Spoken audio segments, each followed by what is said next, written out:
بہرحال آج ہم بات کریں گے سورہ ضحیٰ پہ انشاءاللہ کہ بہت سے لوگ ظاہر ہے ڈپریشن سے گزر رہے ہیں، ٹیسٹ اور ٹرائلز، ہمیں بڑے کویشچنز آتے ہیں، مختلف پرابلمز ہیں لوگوں کے، کسی کی کا انمپلائمنٹ ایشو ہے، کسی کو اولاد کا ایشو ہے، کسی کو کوئی اسپاؤس سے ایشو ہے، کسی کی شادی نہیں ہو رہی وغیرہ وغیرہ، بہت سے ٹیسٹ ٹرائلز انسان کی زندگی میں ہوتے ہیں۔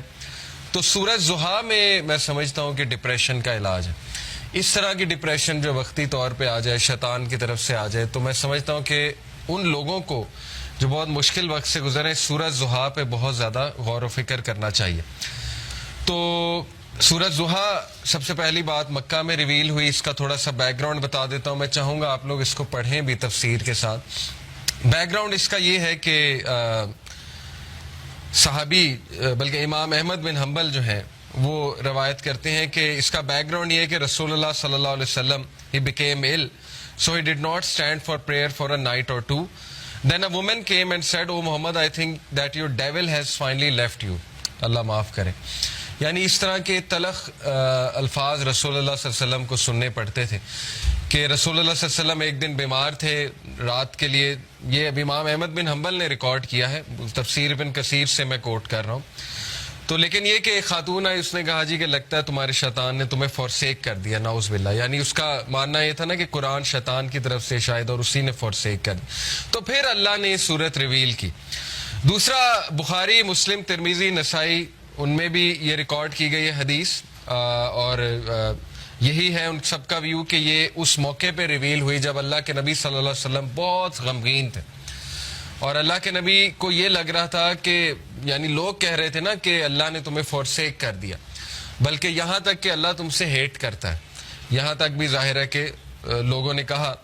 تو بہرحال آئیڈولیٹرز جو تھے مشرکین، انہوں نے بھی یہی کہا کہ لگتا ہے محمد کا جو اللہ ہے، جو خدا ہے، اس نے محمد کو نعوذ باللہ نگیٹ کر دیا ہے، یا محمد کو جو ہے وہ چھوڑ دیا ہے۔ تو یہی ہے شروع کے الفاظ سورہ ضحیٰ کے، پڑھتے ہیں اعوذ باللہ من الشیطان الرجیم، بسم اللہ الرحمن الرحیم۔ والضحیٰ واللیل اذا سجا، قسم ہے آفتاب کی روشنی کی، بائی دا فور نون، آفتاب کی روشنی کی قسم ہے، واللیل اذا سجا، اور قسم ہے رات کی جب وہ چھا جائے۔ واللیل اذا سجا سے مراد ہے by the night when it darkness. ما ودعک ربک وما قلی، نہ تو چھوڑ دیا تجھے تیرے رب نے اور نہ ہی وہ تجھ سے نفرت کرتا ہے، نہ ہی وہ ناراض ہے تجھ سے، نہ ہی اس نے چھوڑ دیا ہے تجھے۔ Your Lord has neither forsaken you nor hates you. وَلَلْآخِرَةُ خَيْرٌ لَكَ مِنَ الْأُولَىٰ، and indeed the hereafter is better for you than the present، بلکہ آخرت تیرے لیے بہت بہتر ہے اس سے جو دنیا میں کرنٹلی تیرے پہ چل رہا ہے۔ تو دیکھیں 4 لیسنز اخذ ہوتے ہیں سورہ ضحیٰ سے، بڑے پاورفل 4 لیسنز انشاءاللہ جن پہ میں آج روشنی ڈالوں گا۔ سب سے پہلے یہ پہلی 4-5 آیتیں سامنے رکھتے ہیں اور پہلے لیسن کو ہم سامنے رکھتے ہیں۔ سب سے پہلا لیسن یہ ہے کہ ایون رسول اللہ صلی اللہ علیہ وسلم غمگین ہوتے تھے، ٹھیک ہے نا؟ تو it's okay to be sad. ہر انسان کی زندگی میں کچھ نہ کچھ ایسا ہے کہ اسے غم آئیں گے، اور یہ اللہ نے لائف کی نیچر بھی یہی بتائی کہ الذی خلق الموت والحیات لیبلوکم ایکم احسن عملا، کہ میں دیکھوں گا تم میں سے بہترین عمل والا کون ہے۔ تو اللہ کے نبی صلی اللہ علیہ وسلم وہ اتنے غم کی حالت میں تھے کہ اللہ تعالیٰ نے باقاعدہ گارنٹی دی کہ نہیں، آپ کو فورسیک نہیں کیا اللہ تعالیٰ نے، کیونکہ ظاہر ہے وہی بھی رک گئی تھی کچھ عرصے تک، تو حضرت جبرائیل کو مس کیا کرتے تھے اللہ کے نبی، پھر وہ روحانیت کو مس کیا کرتے تھے، تو ظاہر ہے اللہ سے اب کوئی رابطہ ڈائریکٹ نہیں ہے، پہلے حضرت جبرائیل آیا کرتے تھے، تو سوچیں کہ کتنا وہ ٹف ٹائم ہوگا ہمارے نبی میں۔ تو سب سے پہلا لیسن یہ کہ ایون پروفٹ صلی اللہ علیہ وسلم واز سیڈ، ٹھیک ہے، it's okay to be sad. دوسری بات یہ جو ان چند آیات سے ثابت ہو رہی ہے کہ there is light, we are reminded کہ روشنی ہوگی، رات ہوگی، لیکن رات کے اندھیرے کے بعد آپ دیکھیں روشنی چھا جاتی ہے۔ تو اللہ نے اسی لیے سٹارٹ ہی اسی سے کیا، والضحیٰ، کہ میں قسم کھاتا ہوں آفتاب کی روشنی کی، یعنی there is always hope, there will always be a new day, اور time will come and go, وقت آئے گا، برا ٹل جائے گا، پھر کچھ اللہ کی طرف سے راحت آ جائے گی۔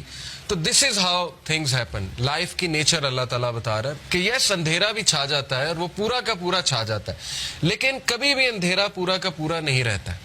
صبح ہوتی ہی ہوتی ہے، تو اسی لیے اللہ نے سٹارٹ ہی والضحیٰ سے کیا، واللیل اذا سجا، اور جب رات کا اندھیرا چھا جائے، ما ودعک ربک وما قلی۔ یہاں سے یہ بھی ثابت ہوتا ہے کہ ضحیٰ پریئر جو ہوتی ہے، جسے ہم چاشت کی نماز بھی کہتے ہیں نا، 2 رکعت نفل، تو اس کے بارے میں ایک حدیث سنا دیتا ہوں۔ اللہ کے نبی صلی اللہ علیہ وسلم نے فرمایا، as each morning comes every one of you must give charity for every limb of their body. جب بھی صبح کا وقت ہو تو تمہارے ہر جو اعضاء ہے اس کو صدقہ کرنا چاہیے۔ سیئنگ سبحان اللہ is an act of charity, saying الحمدللہ is an act of charity, saying لا الہ الا اللہ is an act of charity, and saying اللہ اکبر is an act of charity. یہ بڑے پاورفل اذکار ہیں، یاد رکھیں۔ سبحان اللہ، الحمدللہ، لا الہ الا اللہ، اللہ اکبر، اس کو ہمارے معاشرے میں ظاہر ہے چوتھا کلمہ بھی کہتے ہیں۔ بہرحال تو یہ ایک حدیث میں بھی آتا ہے کہ یہ جو اذکار ہے نا، یہ دجال جب آئے گا تو اس کے دور میں مومن کی خوراک ہوگی، جب فیمن کا دور ہوگا تو یہ مومن کی خوراک ہے یہ ذکر۔ تو بہرحال یہ اللہ کے نبی نے کہا یہ سارے الفاظ چیریٹی ہیں۔ commanding people to do good is an act of charity and forbidding evil is an act of charity. To pray 2 units at the time of duha suffices all of this charity.